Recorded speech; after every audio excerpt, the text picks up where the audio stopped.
smart investors, welcome back to my YouTube channel. If you're new here, my name is Uche Onye. I'm a real estate consultant based in Lagos, Nigeria.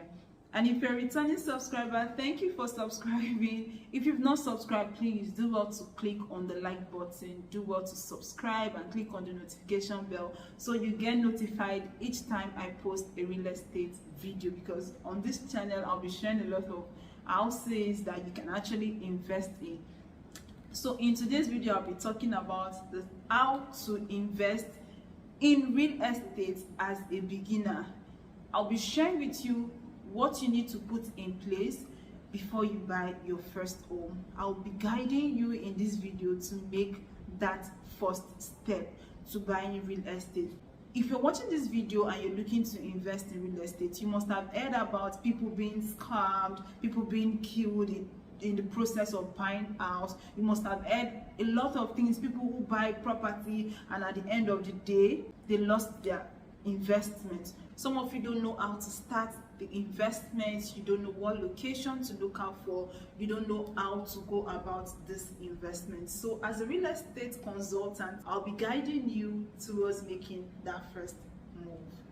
First, you want to get knowledge, you want to understand the real estate industry. The knowledge you're gathering is for you to know what location is best to buy in, what state to buy in, what house type to invest in, how to go about investing, how much you need if you want to buy a property, how to put in your equity, how to put in your first money. And with all this knowledge, you can now go to the next step, which is setting your investment goal.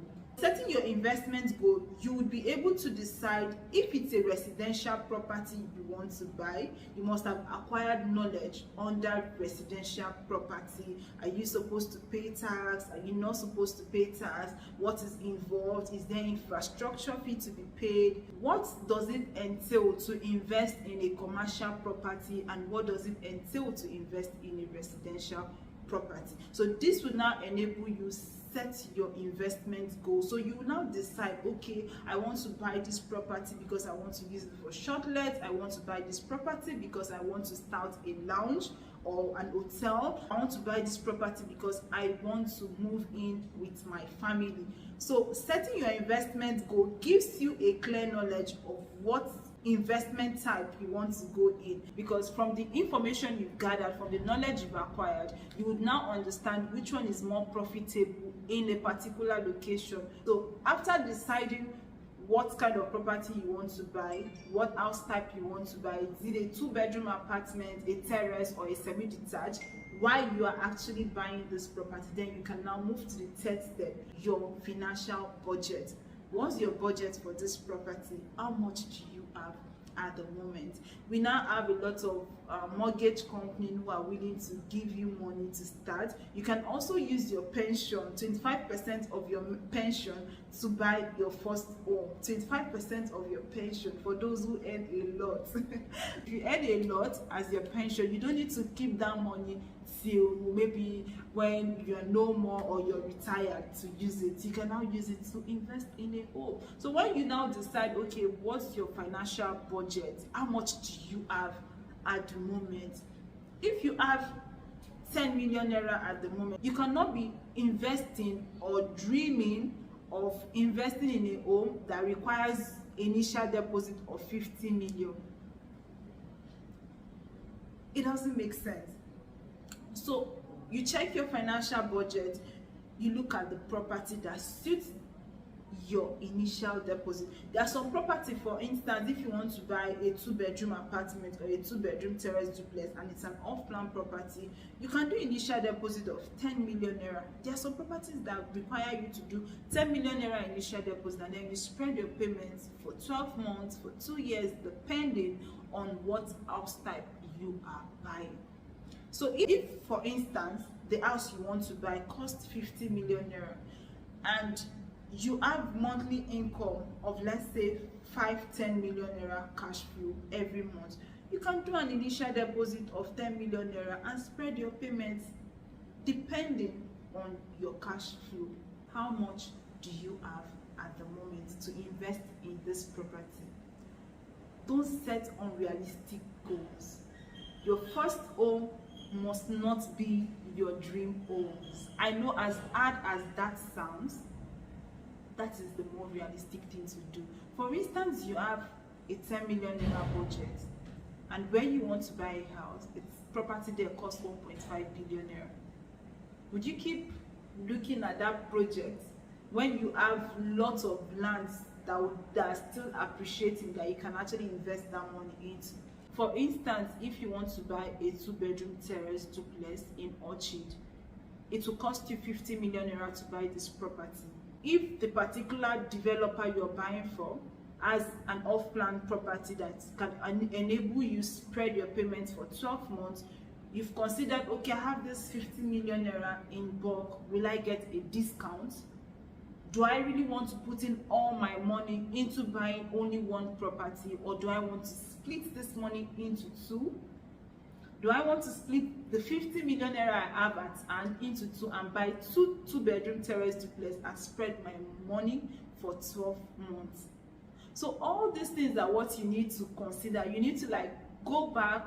It's not something you need to do like sleep and wake up and then take all your money and invest into real estate. You have to be smart. That's why I call you guys smart investors. You have to be smart about your decision making. So you want to decide, okay, I want to buy this property upfront, like pay 50 million naira at a go, leave it for 6 months, resell it for 70 million and buy another property immediately.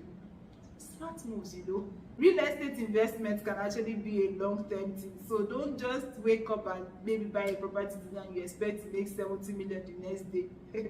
It's not a magic grab.